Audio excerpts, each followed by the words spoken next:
Olá, pessoal, vamos fazer hoje a abordagem inicial da criança grave. Então, primeiramente, a gente vai avaliar o triângulo de avaliação pediátrica.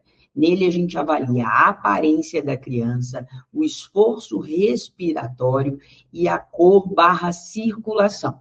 Então, o que está dentro de cada um deles? Na aparência, a gente tem o mnemônico Tikoff, tônus, interatividade, consolabilidade, olhar/aparência dessa criança, fala ou choro.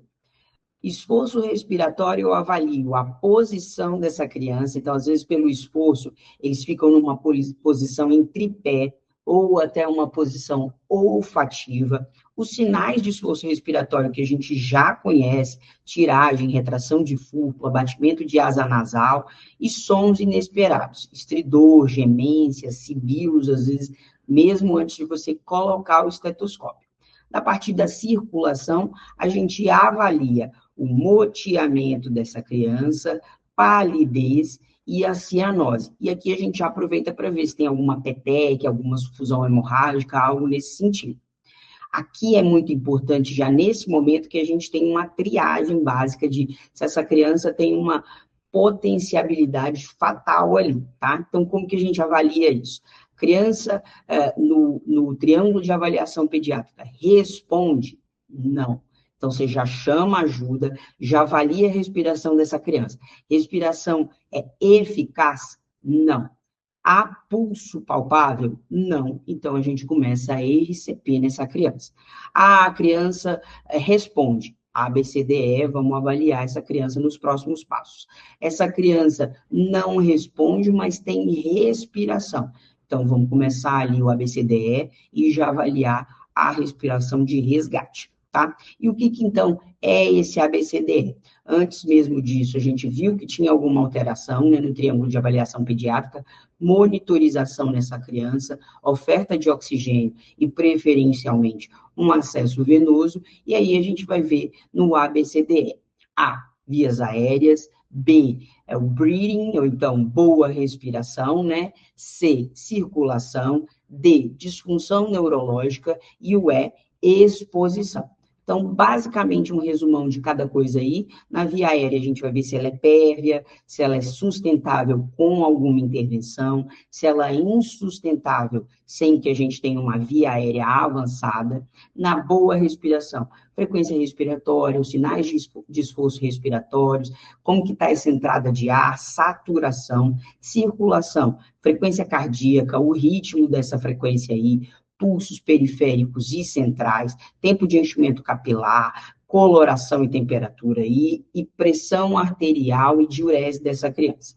Disfunção neurológica, nível de consciência, reflexos pupilares, tônus muscular. E na exposição a gente vai avaliar sinais de trauma, de sangramento, temperatura, petequias e exantemas aqui presentes. Então, rapidamente, falando de cada intervenção que a gente vai fazer aqui, né? Então, se eu tenho uma via aérea pérvia, sustentável, a gente vai fazer intervenções simples.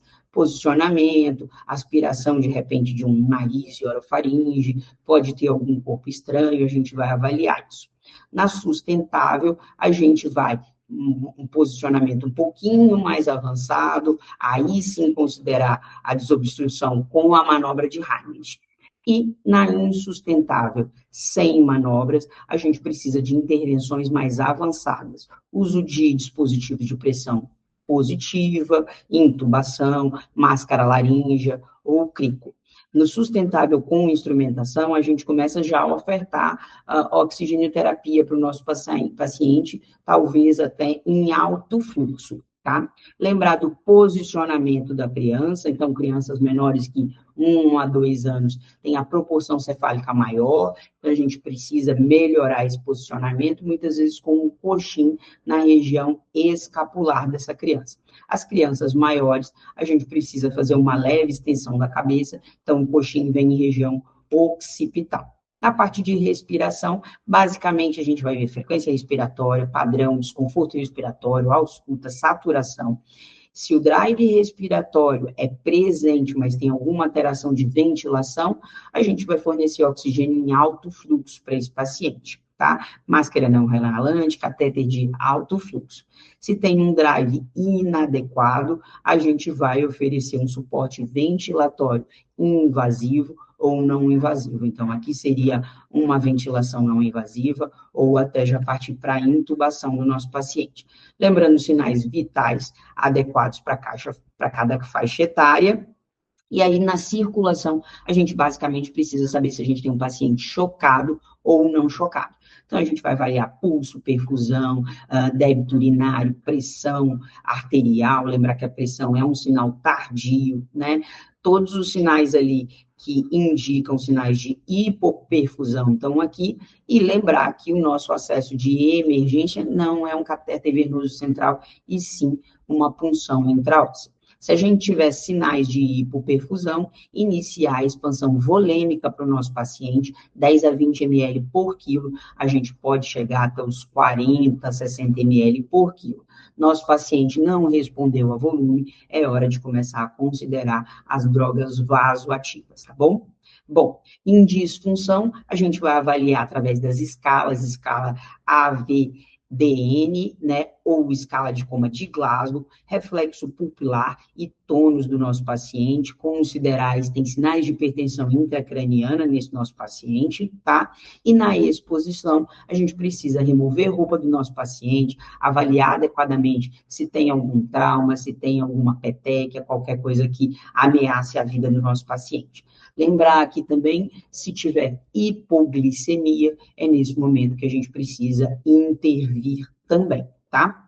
E aí a gente parte para a avaliação secundária, em que a gente tem o sample. Aqui a gente interviu já, então a gente precisa entender um pouco melhor da história desse nosso paciente. Sinais e sintomas, alergia, uso de medicamentos, né? Passado médico, líquidos e alimentos que o nosso paciente ingeriu agora próximo e eventos relacionados que podem aí estar ligados à situação atual. Então, quanto tempo que começou com febre, quanto tempo que está com dor, enfim, qualquer coisa dessa história atual.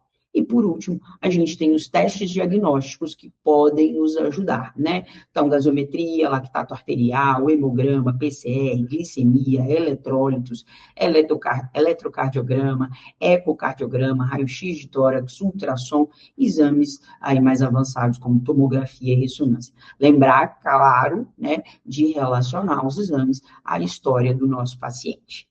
É isso, pessoal. Muito obrigada, bons estudos e até a próxima.